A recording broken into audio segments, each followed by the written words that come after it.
wabarakatuh. Perkenalkan, nama saya Basya Bayu Kurniawan, NIM E1052191012. Kelas A reguler B PPAPK, Prodi Ilmu Politik. Yang saya ambil makul saat ini seminar masalah politik, dan dosen pengampu Bapak Pak Ori Variansyah, SIP MSI. Pertama yang saya bahas tentang presentasi yaitu presidential threshold dan parliament threshold. Pengertian presidential threshold yaitu ambang batas yang diperoleh suara yang harus diperoleh partai politik dalam suatu pemilu untuk dapat mengajukan calon presiden. Artinya, presidential threshold menjadi syarat bagi seorang untuk mendapat mencalonkan diri sebagai presiden atau wakil presiden di pemilihan umum (pemilu). Nah, seperti yang kita ketahui, sejarah presidential threshold yaitu pemilu 2004 dari pemilu ke pemilu, ambang batas pencalonan presiden dan wakil presiden berubah-ubah di Indonesia. Presidential threshold pertama kali dirumuskan dalam Undang-Undang Nomor 23 Tahun 2003 tentang Pemilihan Umum Presiden dan Wakil Presiden. Pasal 5 ayat 4 UU Undang-Undang untuk menyatakan pasangan calon presiden dan wakil presiden hanya dapat diusulkan oleh partai politik atau gabung partai politik yang memperoleh sekurang-kurangnya 15% jumlah kursi DPRD atau lebih dari itu, seperti 20% dari perolehan suara sah nasional dalam pemilu anggota DPRD. Dan kita lanjut, seperti pemilu 2019 sebesar presidential threshold kembali berubah pada Pilpres 2019. Ketentuan tempat ambang batas itu diatur oleh Undang-Undang Nomor 7 Tahun 2017 tentang Pemilihan Umum. Pasal 222 Undang-Undang itu menyebutkan pasangan calon diusulkan oleh partai politik atau gabungan partai politik serta pemilu yang memenuhi syarat memperoleh kursi paling sedikit 20% dari jumlah kursi DPRD atau memperoleh 25% dari suara sah secara nasional pemilu anggota DPRD sebelumnya. Adapun pada Pilpres 2024, 2009, dan 2014 digunakan diperoleh jumlah kursi DPRD dan suara sah nasional pada hasil pileg yang dilaksanakan sebelumnya sebagai presidential threshold. Pada 3 gelaran Pilpres itu, cileg dilaksanakan beberapa bulan sebelum Pilpres. Dan kita lanjut tentang parliamentary threshold atau pengertiannya dan alasan penerapannya, yaitu ambang batas parlemen atau parliamentary threshold adalah syarat minimal peroleh suara agar sebuah partai politik bisa diikuti dalam ketentuan kursi di Dewan Perwakilan Daerah atau DPRD dan Dewan Perwakilan Daerah DPRD.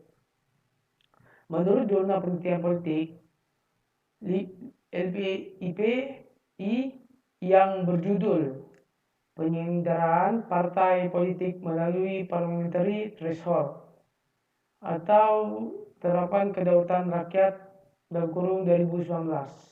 Alasan penerapan ambang batas parlemen adalah untuk menyederhanakan sebuah parpol di Indonesia yang dinilai sebuah terlampau banyak. Aturan ambang batas parlemen atau parliamentary threshold pertama kali diterapkan pada pemilu 2009. Saat itu pemerintah penerapan syarat sebuah parpol bisa mendapatkan kursi di Dewan Perwakilan Rakyat (DPRD) yang memperoleh suara sekurang-kurangnya 2,5% dari jumlah suara nasional. Hal itu tercantum dari pasal 202 Undang-Undang Nomor 10 Tahun 2008. Akan tetapi peraturan ambang batas parlemen pada 2009 belum berlaku untuk kursi DPRD provinsi dan kabupaten atau kota. Pemerintah kemudian kembali melakukan ambang batas parlemen atau parliamentary threshold dalam pemilu 2014.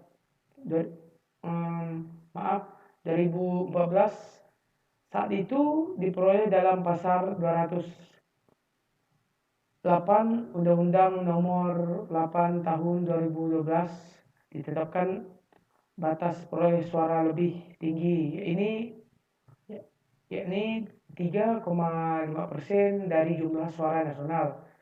Sebagai syarat bagi sebuah parpol bisa diperoleh kursi di DPRD, peraturan ambang batas parlemen pada 2014 mulai diterapkan untuk DPRD, DPR provinsi dan DPRD kabupaten atau kota. Namun kemudian Mahkamah Konstitusi memutuskan parliamentary threshold sebesar 3,5% tidak berlaku secara nasional dan hanya berlaku untuk DPRD saja. Kita lanjut.